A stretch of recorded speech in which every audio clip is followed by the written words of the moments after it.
Jueves 25 de febrero de 2016, primer programa de la serie Ensayos sobre el alma, que vamos a tratar sobre el karma. Karma es un concepto fundamental en la espiritualidad, pero no pacífico. Cuando digo que es fundamental, es que es la base de la visión hinduista del concatenamiento de vidas, y también es la base en el cristianismo, es también la base en el mundo budista, aunque con otros términos. Y sin embargo, ya digo que no es un concepto pacífico, puesto que los desarrollos intelectuales y concienciales sobre el alma y la unidad y la divinidad llevan a algunos autores a pasar por alto de este concepto, entendiendo que no es un concepto claro que rija.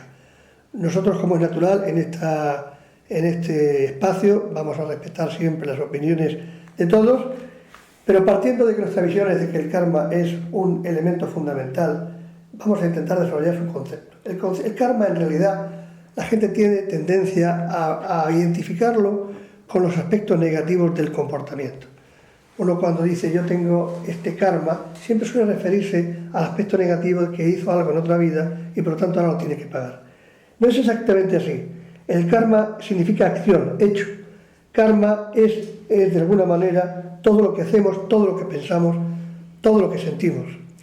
Y de alguna manera la divinidad ha desarrollado el proyecto de lo que es el mundo de esa manera. Es una rueda imparable. Tiene su momento de freno, que ya iremos viendo más adelante, pero fundamentalmente es que todo lo que pienso y todo lo que hago genera karma, positivo, digamos entre comillas, como ya sabemos, o negativo, es decir, hechos positivos, hechos negativos. Y todo ello en base a dos leyes fundamentales que rigen y que están establecidas en el Kybalión, que son la ley del ritmo, el principio del ritmo y el principio de causa y efecto. El principio del ritmo es que todo movimiento pendular hacia la derecha va a tener una compensación exactamente idéntica hacia la izquierda. Es decir, un hecho que consideramos negativo o sufriente hacia la derecha va a tener un efecto en la persona que lo realiza exactamente en la misma proporción e intensidad. Y el ritmo sería la compensación de esos dos movimientos. Paralelamente, el principio de causa-efecto, también recogido en el Kybalión, establece que nosotros somos víctimas o beneficiarios de las acciones que vamos realizando a lo largo de nuestras vidas. Evidentemente, el concepto karma sin el concepto reencarnación no tiene sentido. La reencarnación, como ustedes saben, es un principio que establece que el ser humano, desde la unidad con la divinidad, al tránsito de descendimiento del alma hasta la fusión de nuevo en la unidad, desarrolla una serie de vidas sucesivas en las cuales va a realizar una serie de hechos, pensamientos, actitudes, comportamientos con los demás, con el reino mineral, con el reino vegetal y en general con todo el cosmos, que van a influirle directamente. Esto hace que de alguna forma el individuo es víctima o beneficiario de sus propios hechos, tanto en esta vida como en vidas anteriores. El concepto del karma es el que de alguna forma se establecía o se apuntaba en Gálatas 6.7 de Pablo de Tarso, cuando decía: no se engañen, nadie se libra de Dios, porque lo que el hombre siembra, eso cosechará. Y también Buda establecía que todo el universo es el fruto de una ley justa, la ley de causalidad, la ley de causa y efecto, la ley del karma. Quiere esto decir que llegamos al punto en que cuando yo pienso, el pensamiento es una fuente de karma también. Es decir, no solamente es lo que yo hago, es también lo que yo pienso.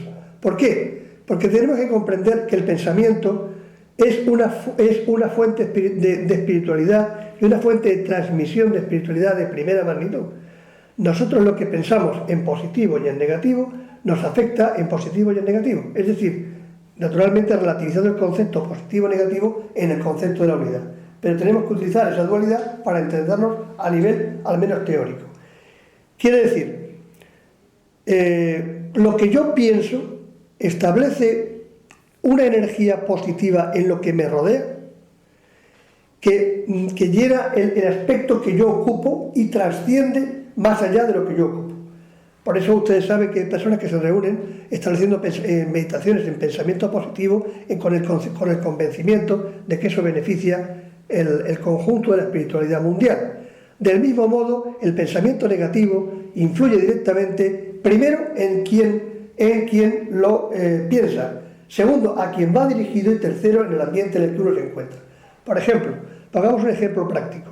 Si yo pienso mal de usted, establezco una energía negativa que a usted le afecta, pero también me afecta a mí porque estoy cargando negativamente mi espiritualidad. Pero también le afecta al universo porque todos somos una unidad. Del mismo modo, si yo pienso positivamente, si yo pienso en un beneficio para usted, estoy beneficiando mi propia espiritualidad, estoy beneficiando a usted en su espiritualidad y también al mundo, porque en definitiva somos todos una unidad. Esto es de capital importancia porque la gente le suele dar mucha importancia a lo que hace. Y lo que hace, fundamentalmente, proviene en primer lugar de lo que siente muy a menudo y a continuación de las formaciones de pensamiento que va desarrollando. El poder conoce perfectamente esto y por eso establece cambios de conciencia orientados hacia su control, estableciendo pensamientos negativos a cada paso. Si en una sociedad hay un principio sociológico, no ya de espiritualidad, sino sociológico, que es el llamado principio de Thomas. El principio de Thomas establece que una realidad social entendida, o una realidad entendida como real, o mejor dicho, un pensamiento que la sociedad acepta como real, es real en sus consecuencias. Estamos hablando de sociología, no estamos hablando de espiritualidad en este caso. Esto quiere decir que si yo a través de prensa, televisión, radio, establezco el concepto de que todo va mal, irá mal. Y si por el contrario yo establezco un modo de pensamiento, establezco una serie de películas, diarios, noticias, libros, en general, un estado mental, propicio estado mental en el ciudadano que piensa que todo va bien, esto al final será bien en sus consecuencias. Así que una de las formas de dominación más importante consiste en establecer modos de pensamiento que es, digamos, colonizadores del modo de pensamiento social o general. Bien, esto es sociología, pero también en la espiritualidad sucede lo mismo. Y ustedes tienen que tener en cuenta que ya los hindúes establecieron algo muy importante que era el surat. El surat es la atención. La atención es la facultad que tiene la persona de fijarse y poner su control, su mente en algo concretamente por encima de cualquier cosa. De tal forma que se llega al concepto de que uno es en realidad aquello en lo que se fija, aquello en lo que pone su atención. Después vendrá la física cuántica y nos dirá que nosotros también, cuando miramos, cambiamos la realidad. Es la traducción en física cuántica de una ley espiritual. En definitiva, como ustedes saben, existen leyes físicas, pero también existen leyes espirituales y tenemos que estudiar, igual que estudiamos las leyes en físicas, las espirituales. Por ejemplo, la ley de la gravedad establece que si lanzamos a un niño desde un piso abajo, pues lo normal es que caiga y muera. De la misma manera, una ley espiritual sería la ley del karma. Aquello que yo realizo en positivo tendrá un efecto positivo a lo largo del tiempo y aquello en que perjudico, por ejemplo, a los demás, vendrá en mi propio perjuicio en la misma directa proporción que yo lo he establecido. Es la ley de justicia con la que Dios ha hecho el universo. Es una ley automática que no necesita la concurrencia de la voluntad de la divinidad. No quiere decir que no esté Dios presente en todo, pero es algo con lo que es un mecanismo de acción que establece un sistema de justicia. Luego veremos que hay también un mecanismo de misericordia, es decir, cuando Dios comprendió, digamos, entre comillas, que con la justicia el mundo era muy duro de llevar, estableció una ley de misericordia. Esa ley de misericordia van a ser la cadena de iniciados que van a ir presentándose en la humanidad y que van a ir trayendo a la humanidad luz en el desarrollo de su grado de conciencia, entendiéndose que los poderes más negativos tienen una influencia sobre el hombre exagerada y que el hombre acaba en una rueda del karma atrapado y necesita ayuda en esa serie de atrapamientos o de situaciones. Entonces, repetimos, el proceso del alma es la unión con la divinidad, un descenso en evolución a través de los distintos grados, digamos, de desarrollo de la materialidad, de la espiritualidad en ascenso, y al final el objetivo es llegar de nuevo a la unidad. Pues entre esos dos puntos, el punto A y el punto B, existe una serie de reencarnaciones, como decía al principio, van a ser vidas sucesivas que uno va a tener y que van a estar afectadas por el karma, es decir, por las propias acciones. Si yo tengo una enfermedad, esto es importante, nadie más que yo la puede solucionar en sentido estricto. ¿Por qué? Porque yo me la he causado. Es mi estado de conciencia al que yo he llegado por mis propios hechos, por mis propias acciones, las que me ha producido al final un daño físico. Ese daño físico se produce ¿por qué? Porque el cuerpo humano es el intercambiador de todos los estados bajos de conciencia fundamentalmente. El espíritu tiene que encarnar porque el único instrumento creado por la divinidad para catalizar, para movilizar los estados bajos de conciencia es precisamente el cuerpo humano. Entonces, vamos a distinguir cuáles son las distintas clases de karma. Existen un karma fundamental que es una especie, se llaman los hindúes el sanchit, que es un volumen de karma acumulado en mis sucesivas vidas. Todo aquello que yo he hecho, todo aquello que yo he pensado, todo aquello en que yo he beneficiado al contexto, sean personas, animales o a la propia Gaia, a la propia tierra, o aquello en lo que yo he perjudicado, o aquello en lo que yo incluso me he perjudicado o he beneficiado a mi propia persona. A continuación está el pralabdha, que es aquella parte del karma que va a ser operativo, concreto, en esta vida. Es como algo así como el destino. Es la parte seleccionada que, bien por contrato o acuerdo del alma que baja antes de descender, elige un tipo de vida porque va a intentar subsanar aspectos que considera en los que tiene que desarrollarse de su karma acumulado, o bien aspectos de destino que tiene uno que sufrir por daños que ha creado en la propia persona o en otros o en el propio cosmos. Y por último está el kriyaman, que es el karma que uno va a generar en su vida histórica a lo largo del desarrollo de su vida. Ese es un karma que se genera vida a vida y que parte de él se va a compensar y parte de él va a quedar acumulado al sanchit que yo decía. En todo este terreno ustedes tienen que tener en cuenta que hay un instrumento que es la meditación, y la meditación ya la vamos a apuntar porque en definitiva la meditación ¿qué es? La meditación en esencia es la interiorización hacia el yo superior. El yo superior prácticamente se puede decir que no sufre karma. Lo que sufre karma es el yo histórico o el ego. Entonces, cuando yo medito, estoy ascendiendo hacia el yo superior, estoy introduciéndome hacia la divinidad en la que yo anido. Y por lo tanto, el meditador, sobre todo aquel que lo hace con frecuencia y como elemento fundamental de su vida, está suavizando los efectos kármicos porque está upándose en el yo superior. En definitiva, meditar es un poco entrar en la eternidad, porque si uno entra en el yo superior, que es eterno, y a su vez en él, y a partir de él encuentra el yo, la divinidad, efectivamente se está aupando en este mundo en la eternidad.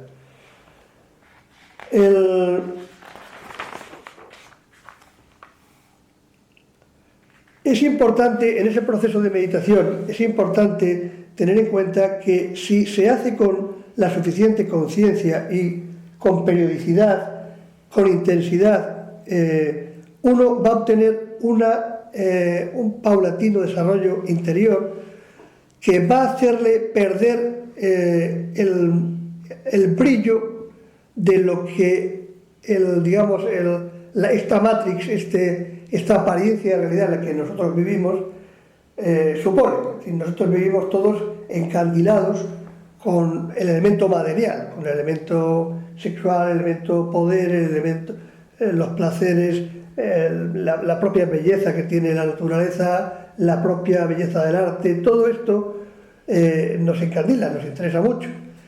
En el momento que la persona medita, entra en contacto con su yo superior, que es ahistórico, y entonces entra en contacto también con la eternidad. Y esta práctica meditativa, que no es algo que se consigue en un día ni en dos, le va a ir creando un desapego respecto de los elementos temporales que antes he mencionado. Y en ese mismo sentido va también a suponer un alivio o una ligereza en el karma y también en cómo se sufre. Ahora hablaremos de eso.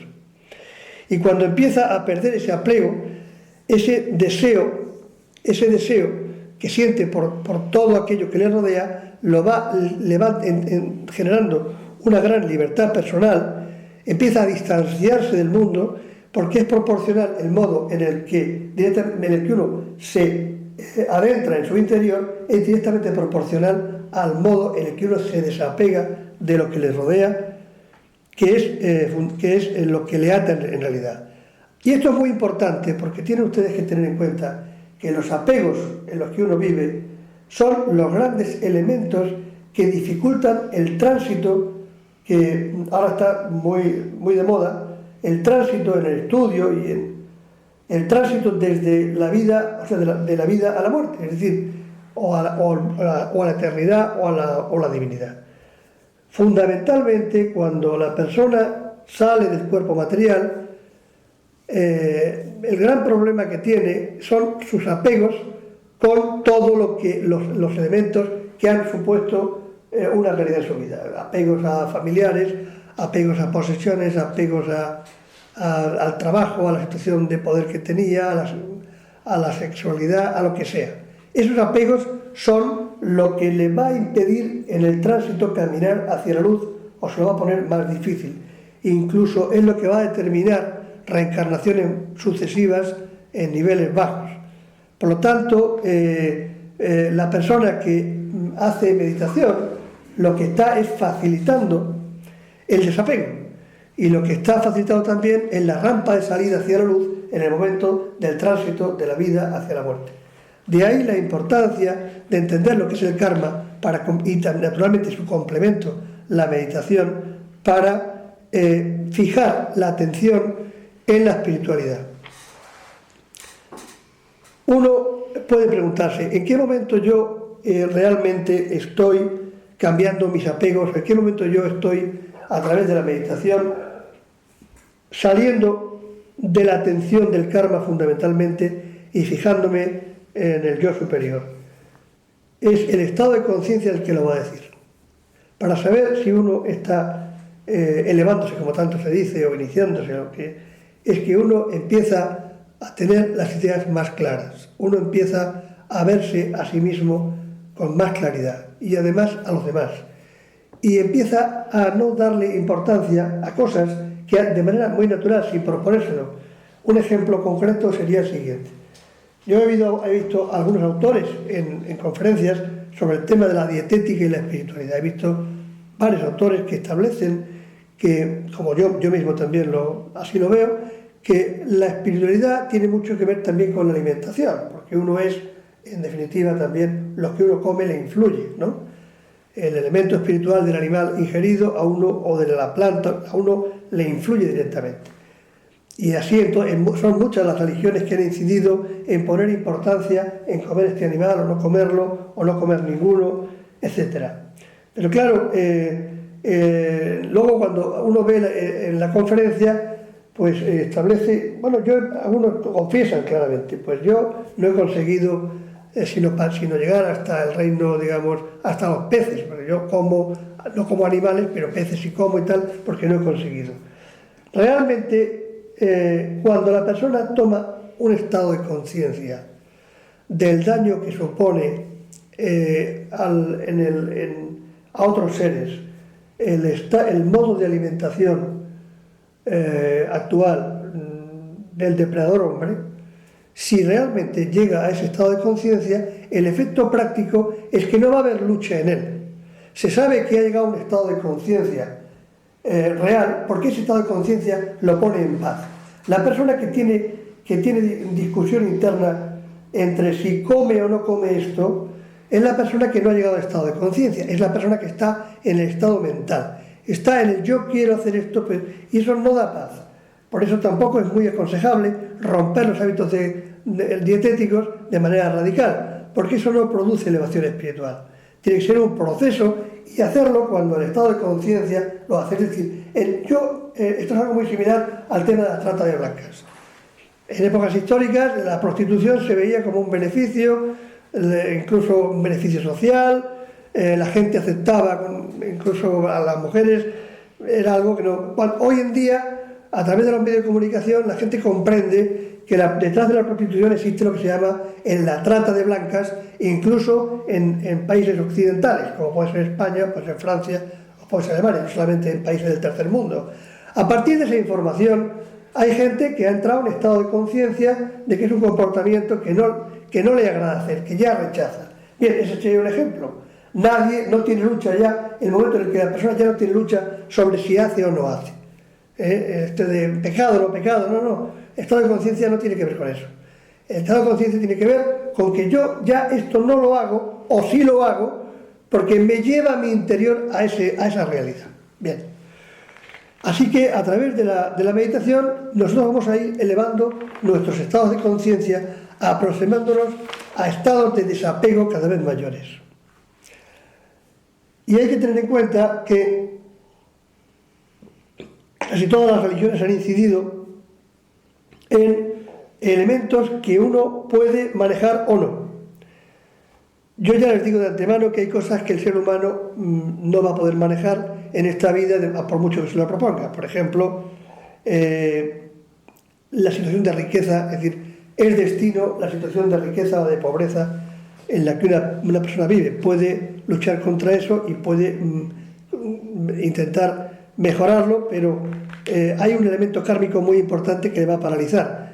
También la fama, la notoriedad tiene mucho que ver con el elemento kármico, y las personas que obtienen amor y las que no lo obtienen tiene que ver mucho con el elemento kármico. ¿Y por qué? Porque en definitiva yo soy el responsable de lo que me pasa. Es decir, mi estado de conciencia es el que facilita que las cosas lleguen a mi vida. Si yo parto de un estado de conciencia debilitado o negativo en relación a esos bienes que llamamos riqueza, amor, sexualidad, en fin, si esto viene en un elemento negativo en esta vida, es porque el estado de conciencia que yo he heredado es que no me permite acceder a ese sistema de bienes, ¿no? Entonces, volvemos a insistir en el tema de la meditación, porque es el proceso inverso al apego. En el apego uno tiende hacia lo sensual, tiende hacia aprender aquello en lo que encuentra placer de cualquier modo. Y en la meditación uno lo que hace es un proceso de descorporización, de modo que uno se fija en el punto del tercer ojo.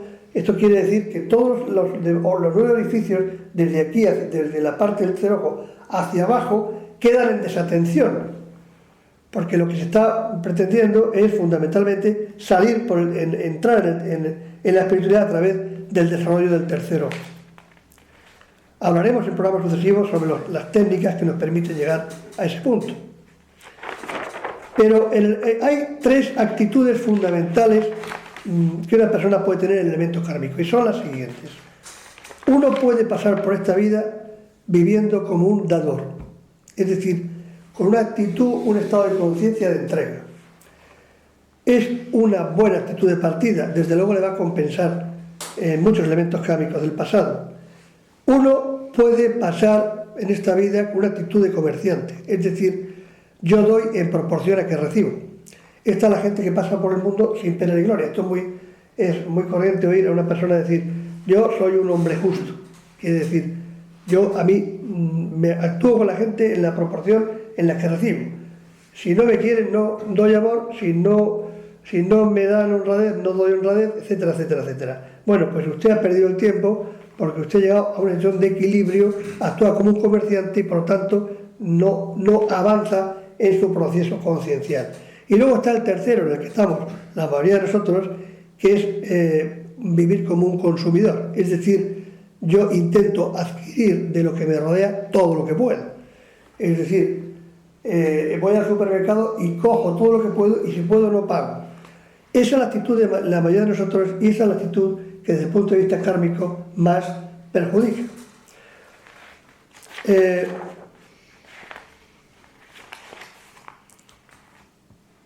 Hay un elemento también que es el elemento oración. El elemento oración, ¿en qué medida yo puedo salir de una situación desgraciada a través de la oración? Este es un tema o a través de terceros ayudadores, por ejemplo, sanadores, médicos, alguien que me da una ayuda externa, pues una ayuda financiera o cualquier cosa sea, ¿no? Bien, desde el punto de vista de la ley del karma, lo que yo tengo que pasar, salvo que yo me lo remedie, va a seguir pasando de una manera o de otra. Y así vemos, por ejemplo, que en muchas ocasiones hay personas que sufren una enfermedad y se les dan curaciones y luego les sale otra enfermedad y luego sigue otro proceso y luego les surge otro proceso. Y es porque el elemento fundamental, que es el elemento activo, es decir, el elemento que tiene que ver con su vida, con su actitud, con su grado de conciencial, no cambia. En la medida en la que la persona está como un sujeto pasivo de lo que le sucede, eso va a tender a reproducirse. Porque hay una ley básica del karma que dice que todo aquello que yo no acepto y no me responsabilizo va a seguir pasando. Por lo tanto, a lo mejor se va a manifestar una enfermedad que yo tenía, se va a manifestar en otra cosa o en otro tipo de carencia. Lo que está claro es que el karma, es decir, las pruebas que incluso yo acepté para venir a este mundo, para mejorar, son cosas que deben pasar, entre otras cosas porque yo las acepté cuando bajé de nuevo a vivir una nueva vida. Y por lo tanto, es difícil que eso se pueda eliminar. Hay una serie de leyes del karma que no por todas ellas no las vamos a coger aquí, pero sí las más importantes. Una de las más importantes es la ley de la humildad. Y la ley de la humildad es que yo tengo responsabilidad en lo que sucede y por lo tanto lo que me niego a aceptar me va a seguir ocurriendo. La ley del crecimiento es que si yo cambio mi interior, mi vida va a cambiar. En la medida en que yo desarrolle mi nivel conciencial, en esa misma manera, todo va a cambiar en mí. Es decir, es como decía Jesús en un momento, es procurad el reino de Dios, el resto vendrá por añadidura. Y la ley de la responsabilidad, cada vez que algo malo sucede, hay algo malo en ti. Es decir, a menudo cuando analizamos los comportamientos de los demás, solemos ser muy críticos y decimos, vemos cosas negativas que no nos gustan a los demás. Tenemos que saber que todo lo que nos gusta a los demás no nos gusta, o sea, no toleramos en los demás, especialmente lo que menos toleramos en los demás, refleja un problema interno kármico de mucha potencia. De la misma manera, existen los enlaces kármicos entre las personas a lo largo del tiempo. Y es muy corriente que uno conozca a una persona, incluso vaya en el autobús, y ve a alguien y dice, este no me cae bien o no me cae... Tiene antipatía o simpatía por alguien de manera muy especial y sin ninguna razón.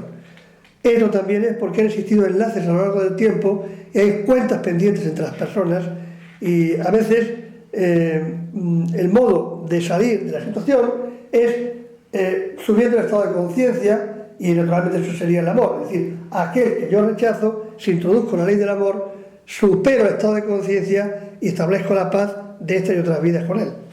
Sería el tema. En fin,